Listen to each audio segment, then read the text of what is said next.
अस्सलाम वालेकुम प्यारे बच्चों। आज हम पढ़ेंगे मेथड्स ऑफ इंडिगो कल्टीवेशन।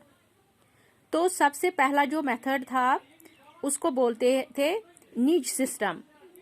तो ये नीज सिस्टम क्या था?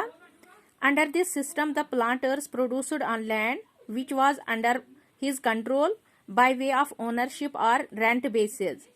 Large fertile area was required for indigo cultivation. यहाँ पर मैं आपको समझा दूंगी कि बहुत से बच्चे ऐसे होंगे जो कंफ्यूज हो जाएंगे कि प्लांटर वर्ड जो है वो किसके लिए यूज किया गया है। देखो, हम प्लांटर यहाँ पर यूज नहीं करते हैं उन लोगों के लिए जो खेतों में काम कर रहे होंगे, बल्कि प्लांटर वो लोग हैं जिन्होंने इन्वेस्ट किया अपना पैसा, किस लिए? ताकि वो भी इंडिगो कल्टीवेशन करवा सके। तो सबसे पहले क्या है नीच सिस्टम में? इस सिस्टम में जो प्लांटर है यानी जो बंदा सारा कुछ करवाना चाहता था, वो क्या करता था? या तो वो लैंड खरीदता था या तो उससे रेंट बेसिस पे ले लेता था। और ये बहुत लार्ज फर्टाइल लैंड जो था ये लिया जाता था, क्योंकि अगर आपको इंडिगो उगाना है तो उसके लिए आपको फर्टाइल लैंड होना जरूरी है। तब ये लोग क्या करते थे, एक लैंड जो है उसको रेंट पर ले लेते थे या खरीद के उस पर अपना फोकस रखते थे और उनसे क्या करवाते थे? सारी कल्टीवेशन करवाते थे।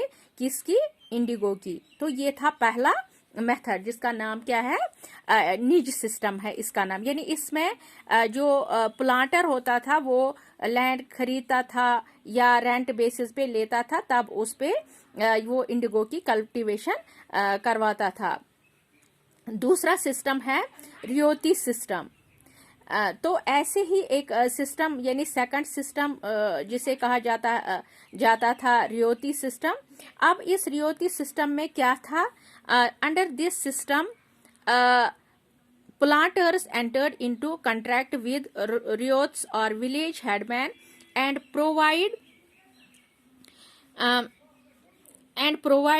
them loan to grow indigo with a condition to keep 25% land exclusively for indigo cultivation. अब जो प्लांटर है वो क्या करेगा? वो अपना लैंड नहीं खरीदेगा, ना लैंड रेंट पे लेगा। वो क्या करेगा? रियोत से बात करेगा। रियोत मैंने आपको पहले ही बताया है, जिनको हम कल्टीवेटर्स कहते हैं, उनसे बात करेगा। यानी जो विलेज का हेडमैन है उससे ये क्या करेगा? एक कॉन्ट्रैक्ट साइन करेगा। कौन? यानी जो ये है कल्टीवेटर, यानी जो रियोत है वो साइन करेगा एक कॉन्ट्रैक्ट।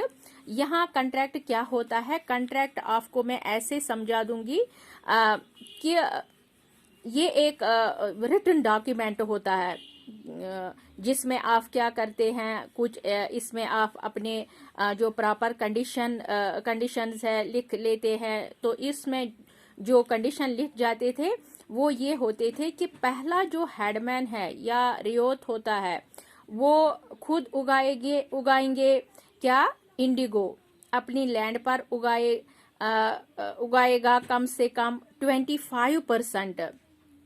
कितना? 25% हिस्सा जो है उनकी लैंड का उसको किस चीज के लिए यूज करेंगे? Indigo cultivation, for the use of Indigo cultivation. तो उसके लिए क्या होता था?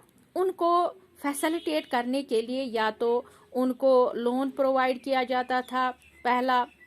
अगर वो नहीं खुद उगा सकते थे, उनके पास उतना पैसा नहीं है, तो उनको लोन प्रोवाइड किया जा सकता था और उन्हें कुछ रेंट दिया जाता था। उन्हें या ये कहा जाता था कि इंडिगो बेचने के बाद जो इनकम है उसमें से कुछ हिस्सा आपको दे दिया जाता था।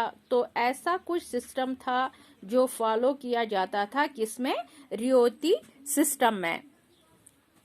बट लेटर स्टेज में क्या हुआ?